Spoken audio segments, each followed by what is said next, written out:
Bingo Blitz rules. If your bingo has ads in it, That's not a bingo. if it doesn't have the coolest tournaments, mini games, and the most breathtaking design, Nope, not a bingo. if your bingo moment makes you feel so excited that you just want to burst in joy and scream out loud, bingo! Sorry, so you're playing... Bingo Blitz? Now that's a bingo. Go for a world of excitement with Bingo Blitz, the #1 free bingo game. Download Bingo Blitz and play for free. Now that's a bingo. What's up, everyone? It's Noah Daniels. Hey y'all, I'm JJ. Hey guys, it's Kat. And we're your hosts of the Real Hauntings podcast, where we bring on guests to share their first-hand encounter ghost stories and supernatural experiences. Now on to the trailer.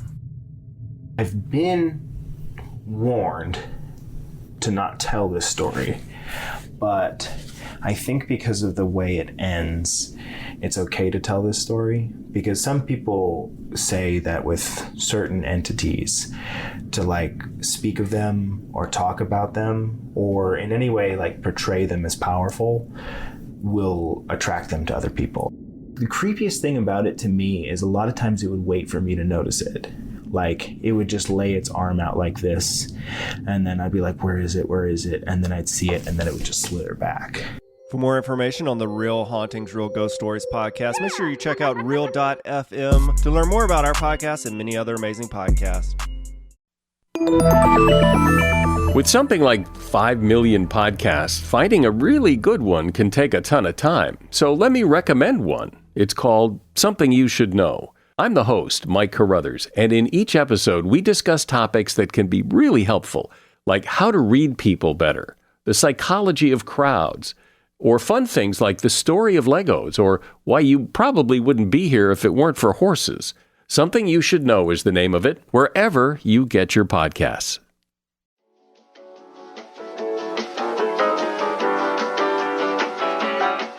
Hello, Megan. Hello. We're both fingers deep. What? In Monopoly. Oh. I was like, we're doing Monopoly, but what the fuck does this finger part have to do with it? No, I get you. We are, everyone. There's a cash boost, and like, this shit rules my life. You know? Yeah. I'm trying to get to... I'm so close to hitting 2.3 billion, whatever these things in the top are called. I don't even Banners. know. Banners, okay. And I'm so close. So I'm trying to find all the free dice that I can get. But it seems like I have got them all already.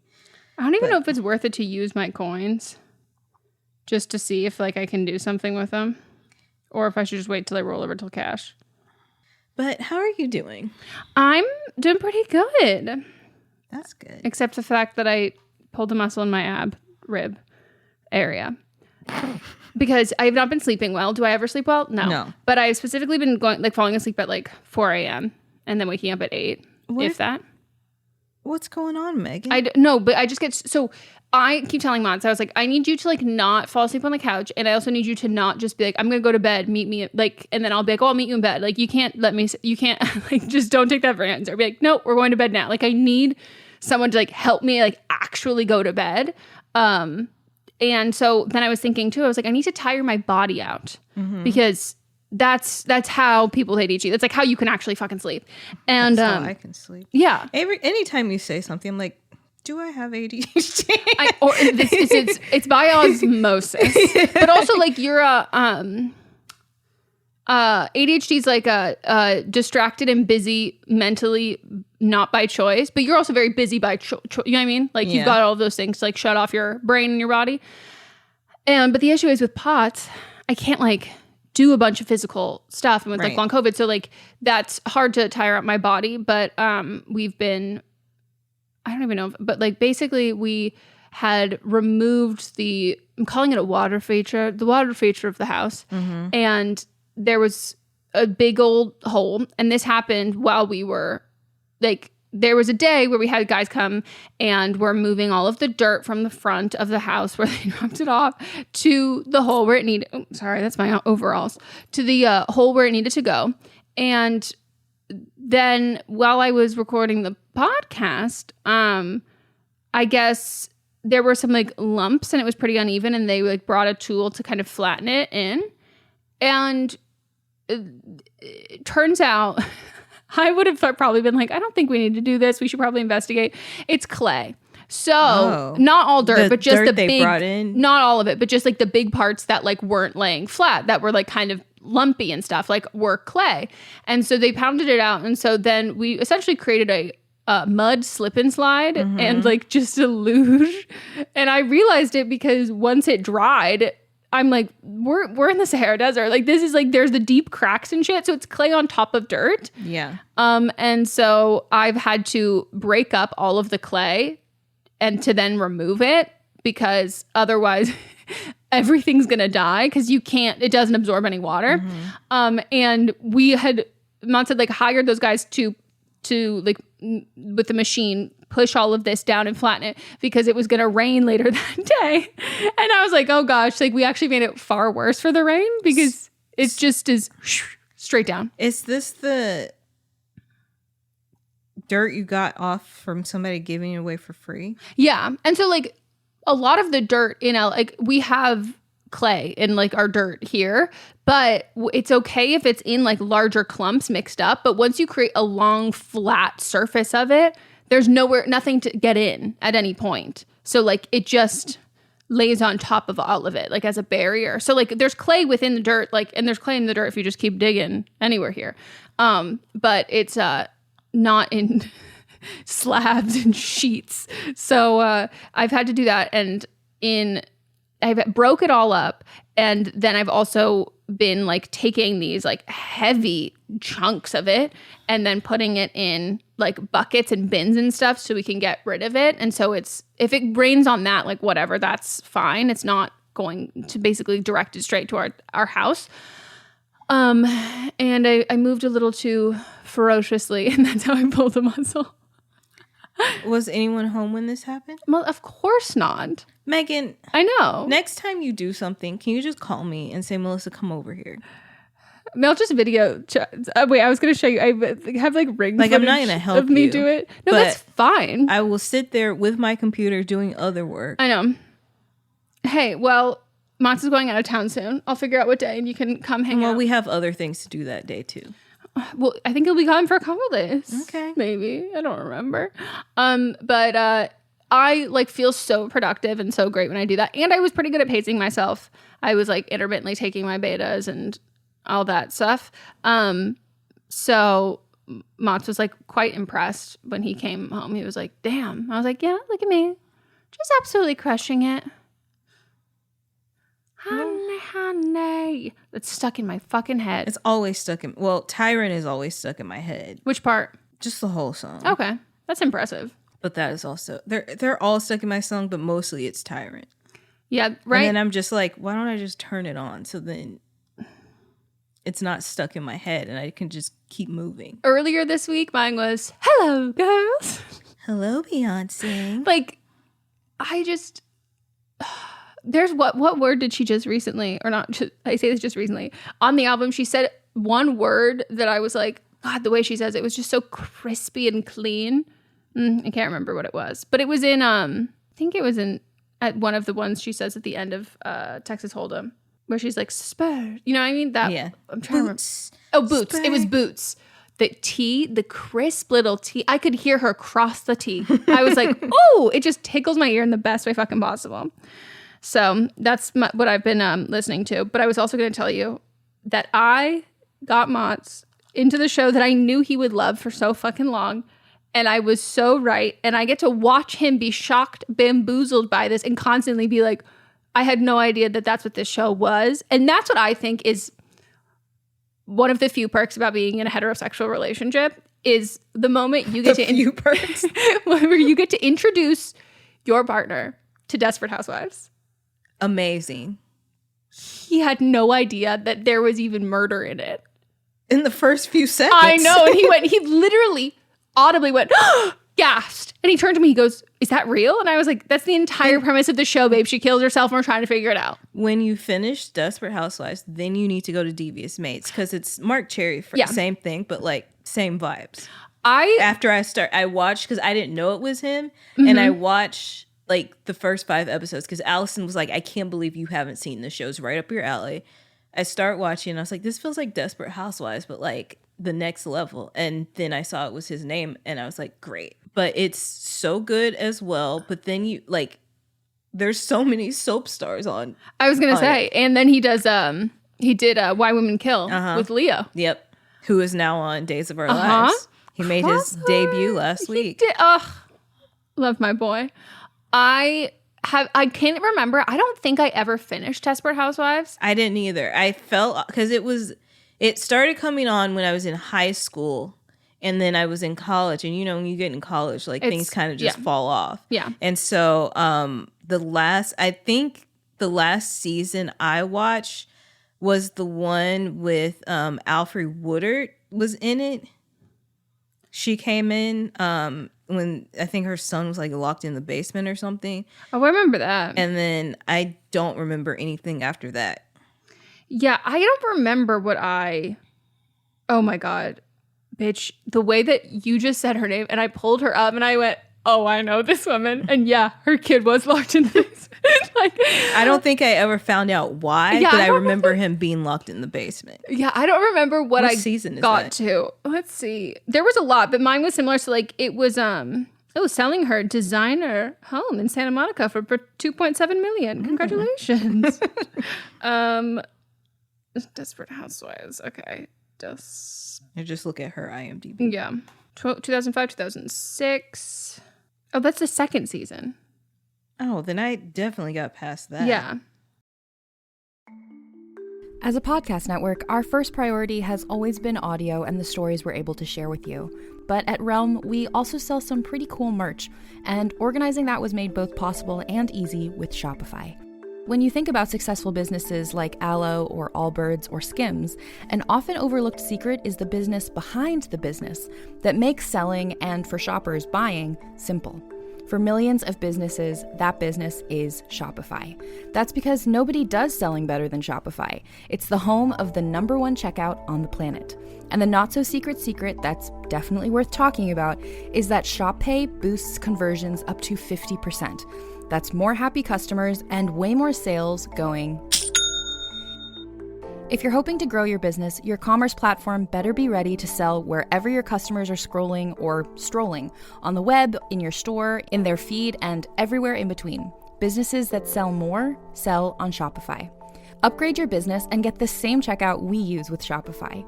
Sign up for your $1 per month trial period at shopify.com/realm, all lowercase. Go to shopify.com/realm to upgrade your selling today. Shopify.com/realm.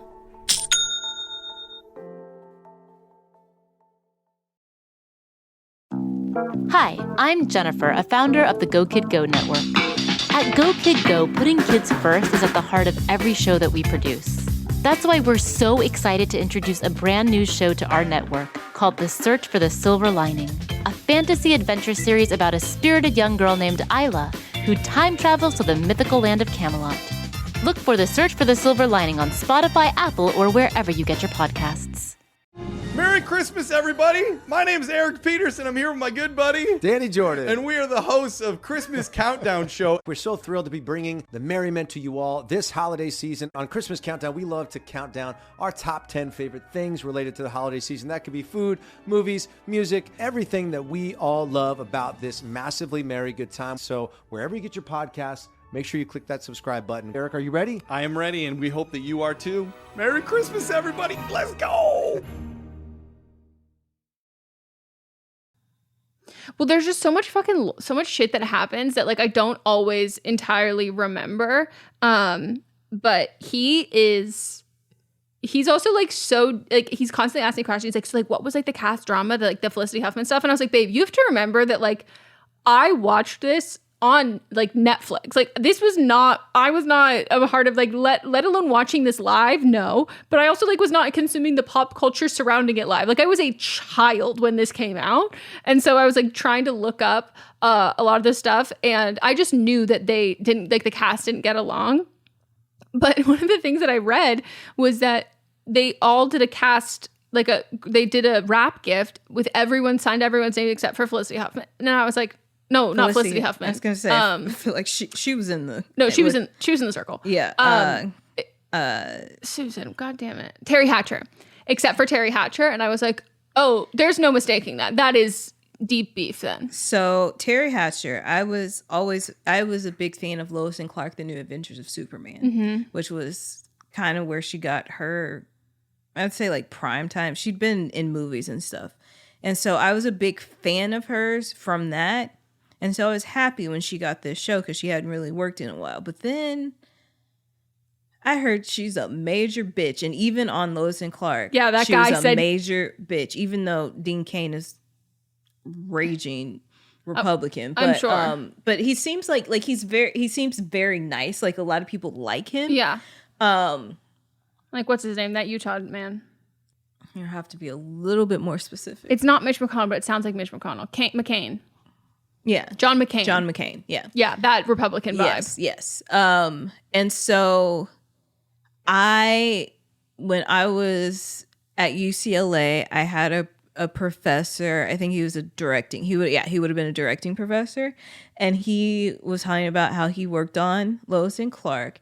And actually, this was the class that Issa Rae came and was in, and it was like awkward black girl, and before she like blew up, and she wasn't like in the class, she just came to a couple sessions of the class. Damn.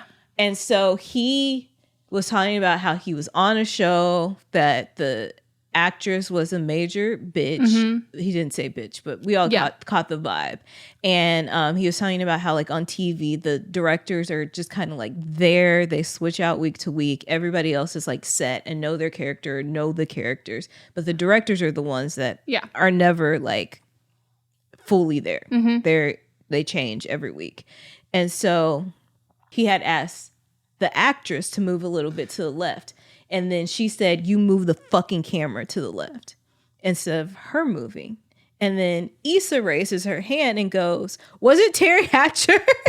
Bold. So she's never changed. She's never changed. And he just like said, I won't say, but we all, and the whole class was like, It's Terry Hatcher. Yeah. Wow. Yeah. That was like everything I've seen and read on it. It seems intense. And like Mats was saying, he was like Susan just seems like such an odd character. Like he's like, I just like don't understand the archetype. And I was like, this is like Susan walked so Jess from New Girl could run. Like this is the hot adorkable girl. Like, oh my God, I'm so clumsy. Like, what am I doing with my life? Like, oops. And he was like, really? And I was like, yes. Like there, you've got like the virgin, which is Brie, my fucking queen. The way I love that woman. Then you have the girl boss, Lynette. Then you have the whore, the Madonna, Gabriella. Yep. And then you have to have the adorkable. Yep. And I was like, they don't have a manic pixie dream girl right now. But that's also usually a younger woman trope. But we just got to the point where which is, I would argue, it becomes Terry Hatcher's daughter. Yeah, exactly. When she gets older. And I wanted to tell Mods that, but I was like, I want you to be surprised by this. But he literally immediately was like, I just hate Mary Alice's husband. And he's like, but he hates Mrs. Hoover more. And I was like, oh, you're going to be so, when your second least favorite character murders your least favorite character, he literally went, oh, thank God. Yes. And I was like, he's just shot. Like he's just. How far are y'all? We're like deep in, we're like in the first, but it's old TV. It's like 22 episodes a season. Yep. And because Mats was asking, he's like, is this the season finale? And I was like, no, this is probably the mid-season. He's like, we're like pretty deep in. I was like, babe, this is TV from the early 2000s. There's probably 24 episodes. He's like, 22? You were close. Yeah. But Mats was like asking, like, who made this? And I was like, who do you think made this? No one this was written by a gay man. Like, this is women written by a gay man. And I looked up Mark Cherry and I knew that he had done Why Women Kill. And then I was like, oh yeah, he also does Devious Maids, which Melissa said we should watch.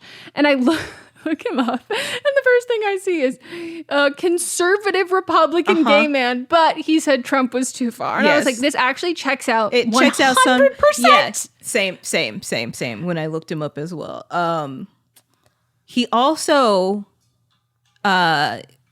licensed out Desperate Housewives, so there's like 50 different versions. So this man he never has to write again. After Desperate Housewives, he didn't. Everything else he does after that, it's just for fun. Fiscally conservative, socially liberal. Like, that is like, okay. He's like, I would like to marry a man, and I'd also like to have unregulated, obscene amounts of wealth. And I was like, okay. I had a hard time scrolling through his IMDb because I was like, I need to get to one that is not just a translation of Desperate Housewives. I was like, where's the rest? Where's the fucking rest? I was impressed by, it's just like, what a fun fucking show. And like, God, I miss TV that is like 5 women who are all kind of awful and kind of amazing in the same way. Like, that's why you're gonna fucking love Devious Maids. Yeah, like too. we need, like, I need it back. Like, I don't need to fucking, like, I like make complex characters that you root for, but at the same time, like, they're hard to root for in certain instances and circumstances. But I was very proud of Mons because I was like, damn, you're evolved. Because I asked him, I was like, what do you think about like the characters? And he's like, God, he's like, they're all like a lot. And I was like, yeah, no, they're all like, you know, not necessarily like good people. And I was like, but like, who do you like, what do you think of the husbands? And he goes, well, the husbands are worse. And I was like, I'm so glad that that's immediate, because like as women, like, you know that the reason why these women are terrible is because they have these horrible husbands who just pretend to be like, oh, what? Who is me? Like these, like, they feign this whole innocent act that they married these crazy women and like all of this shit. And he was like, no, these men are like so much fucking worse than all of them, and they're the reason why they're doing X, Y, and Z bad thing, and they're just taking the fall for whatever. And I was like, good job, boy.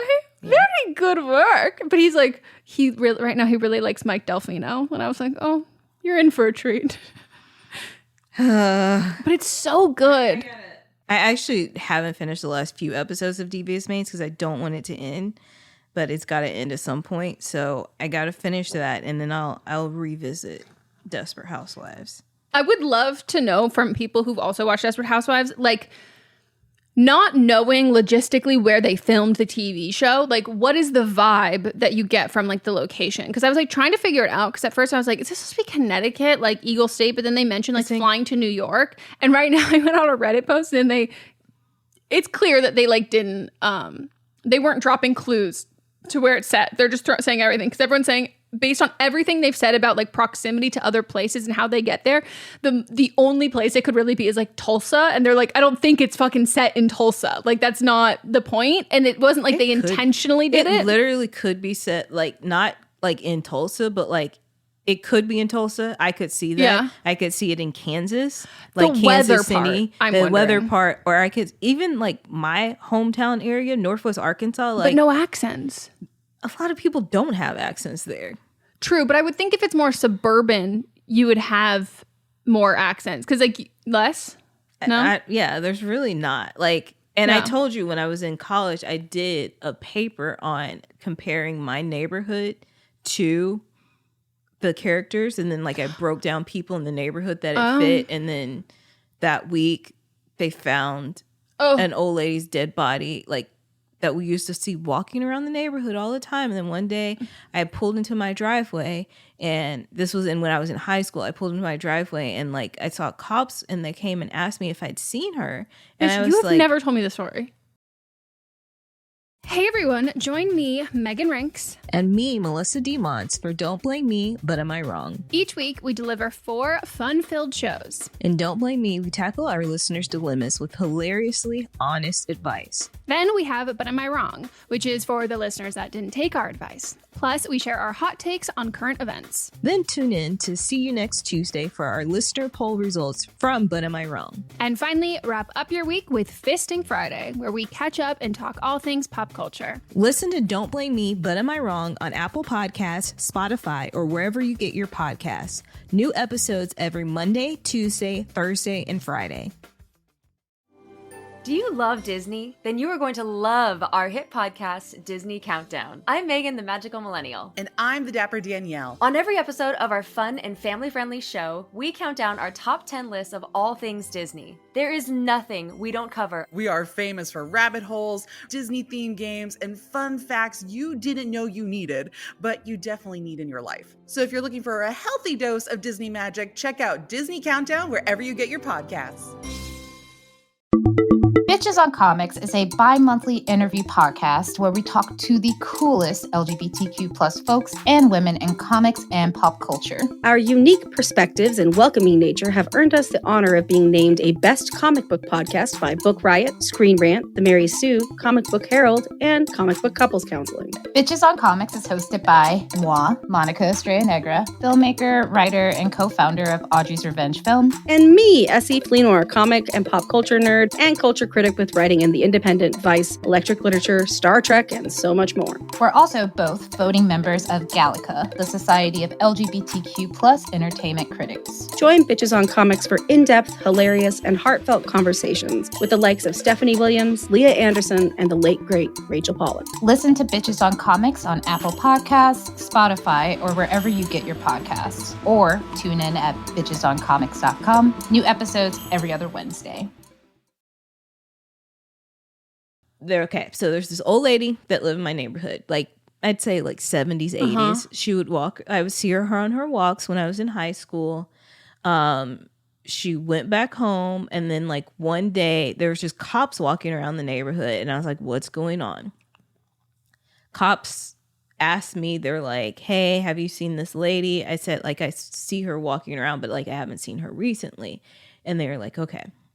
Then when I'm in college, this would have been like 3 years later during my junior year of college, I do a report on comparing people in my neighborhood to people on Desperate Housewives. It's a great subject. Yeah. And it was in my communications class. So I did a speech on it. And then that week, they find this lady's body in the backyard that her grandson had buried her back there. Mark and then Cherry was her grandson. I come to back to class the next day, and everybody's like, is this your neighborhood? And I was like, yes. Fuck. Yes. That's crazy. Yes. Okay, maybe it could be that area. People were also suggesting like Chicago suburbs. Too cold. Yeah. And so my whole thing is that like to me, it is so, and not just because we live here. Even when I saw this in high school, I was like, this is California. I always thought it was California. No, it's California. But I'm curious of other people because like the vibe of it, the houses don't look like California. The landscape is just California. The outfits are California. Like how they talk is California, like all of that. But like the white picket fence on the street, like that's not California. We know what lot is filled on. And they made that lot specifically to be East Coast usually. It was like, it's supposed to be just like generic. I went on a tour. Oh, yeah. And they said it's supposed to be just like generic USA. Like it could be wherever you want it to be. Yeah. And so I feel like that Mark Cherry just made it like wherever where you USA. could, if you want it to be here, then it's here. Yeah, they call it Eagle State, which I'm like, come up with a different word. Yeah. It's just a little odd one. But Wisteria Lane is great though. Oh, it's fantastic. And fun fact for anyone who doesn't know, those houses and everything are all still set up there. You'll see it in other TV shows. But and they were in other TV shows before too. Yeah. But when they're not using them like to film in, they need to make use of the space. So the amount of times I've gone to auditions inside the homes on Wisteria Lane, and I'm like, let me open the front door, and like you walk up the stairs, and it's like a fucking office building, and you like walk, or there's a bathroom. Yeah, no, literally, like it is like it is a house. There are homes, and it's not like the Gilmore Girls house or whatever, where it's like you have like the exterior, and then you walk, and it's like a sound stage. It's not a sound. It is a house. Yes. And then you get inside the house, and there can be like a couch, a fake little kitchen, and then it's like walk upstairs, and then you just go upstairs, and there's like a little office and a bathroom, and then you're like, I will audition for this pilot right here. Yep. And some of the exteriors of the house aren't the actual interiors, so they film some of the exteriors. Like I'm pretty sure that Bree and what is Terry Hatcher's character's name? Susan. Bree and Susan's, it's switched. Like the exterior is the interior for the other house. Oh, that's interesting. Yeah,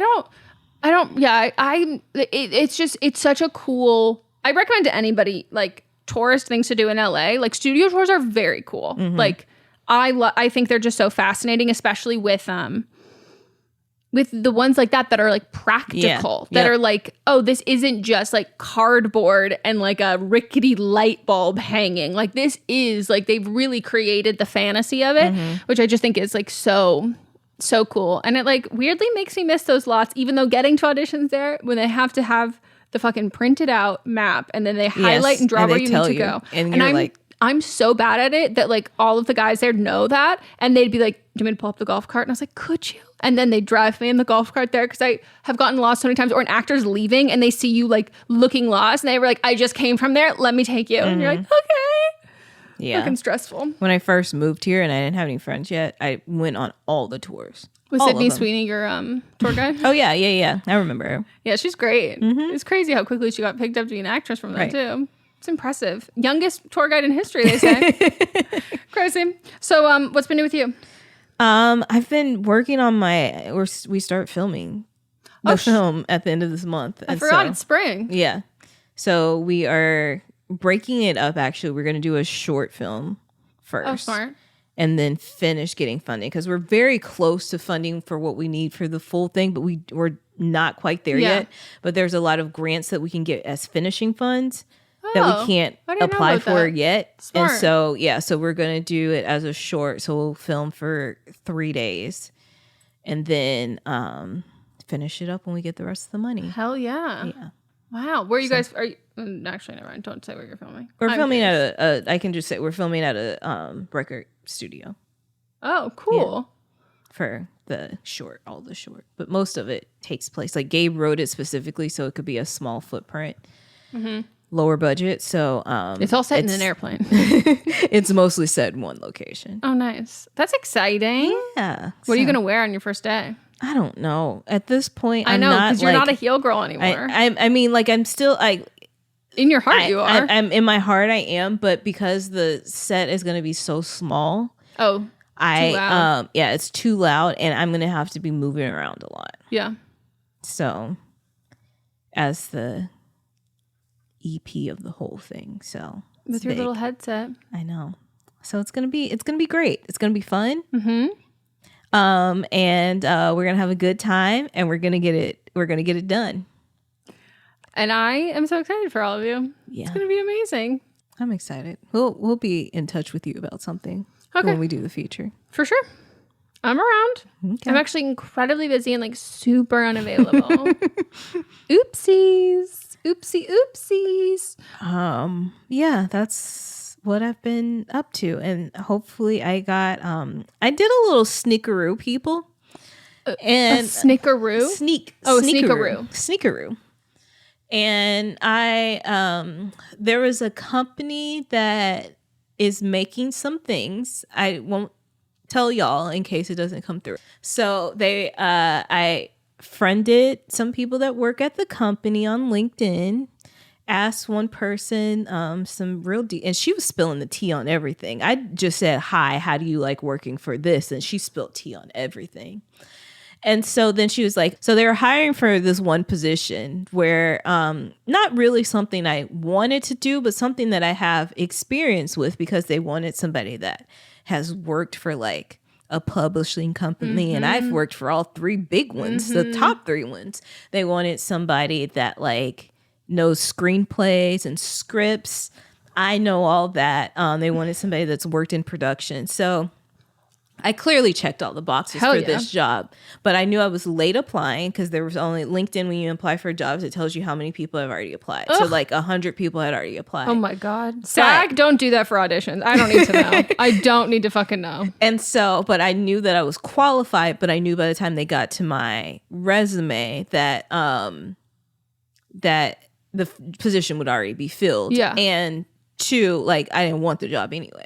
But I applied just so that I could get in because there was another job that I really wanted for this company, but they don't have any postings for it. But I was like, let me just get in front of HR. After I applied, I added the lady that is the head of HR on LinkedIn as well. So this week I got a message from her on LinkedIn saying, "Hey, we're already filling this position, but I really liked your resume. I also padded my resume to look specifically for the job I actually wanted to." Yep. And she's like, "I was looking at your resume. I think you would be like a great fit for this other job." And I was like, "Oh, I would love to see. Can you send me some information on the job?" And she sent it to me, and exactly what I want to do. And so she's like, send me some of your writing samples. And so I sent them to her. And now she's like, it'll be a quick turnaround. So now I'm just waiting. I'm happy for you. This is going to be great. Thank you. I love it. Me too. Like, and you know what the best part is that like you doing this can then also be used as a storyline in something else that you do. I know. Like, I know. That is like for a really long time I've like done an outline for it like a bunch. I think I've written like a couple scenes, but like never fully fleshed out. I always really wanted there to be a TV show about like young people or in like 20s and 30s in LA. Like we have that in New York, we have that everywhere else. And everyone that I like, all of the jobs I've given them are like such LA fucking jobs. And I'm like, that's one of those writers. One of my first scripts that I wrote that was, I'm sure, terrible. I haven't gone back. I don't even know if I still have it, but it was about 20s and 30-year-olds living in LA, all living in like a house together. Yeah. Yeah, that was, and instead of like them going to like a friend's, like a little hole in the wall coffee shop, they just went to IHOP like every morning. Yep. That's we went to, me and some of my early writing partners went to Mel's Diner. Yeah. I love it. Get that your makes food it served so, in that. yeah, makes it so iconic LA doing that. Oh, so good. Wow. I love this for you. You're you. girl bossing hard. Right now, yeah, it feels, because I was not feeling good. No, yeah. I'm gonna like absorb some of this off of you because I'm still at that spot. Like I'm inspired. Yeah. I gotta get shit done. It all is kind of just working out. Yeah, it's falling into place. Yeah. It's a good sign. Yep. I love it for you. Yeah. Wow. Well, everybody put your good vibes out. Yes, please. Please. Hopefully by the time you're hearing this, I've already heard something, but yeah, it would be great. I've got plans. Big plans. Yeah. And I was going to ask you something, but I'll ask you that one off mic. Anything else? No. I think that's enough, though. I think that's fine. Yeah. Okay. Well, we hope you all enjoyed this. See you next Tuesday. And we'll see you again next Tuesday. You sure will. Goodbye.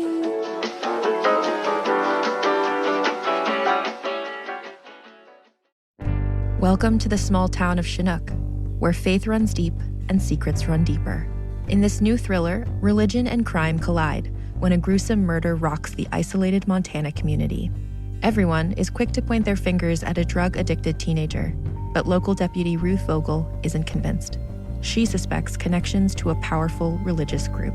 Enter federal agent V.B. Lauro, who has been investigating a local church for possible criminal activity.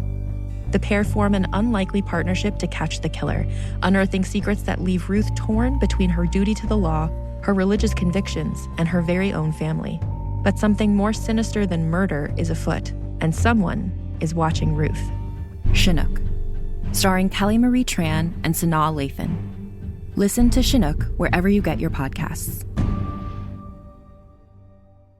Hi, this is Rob Benedict. And I am Richard Spate. We were both on a little show you might know called Supernatural. It had a pretty good run, 15 seasons, 327 episodes. And though we have seen, of course, every episode many times, we figured, hey, now that we're wrapped, let's watch it all again. And we can't do that alone, so we're inviting the cast and crew that made the show along for the ride.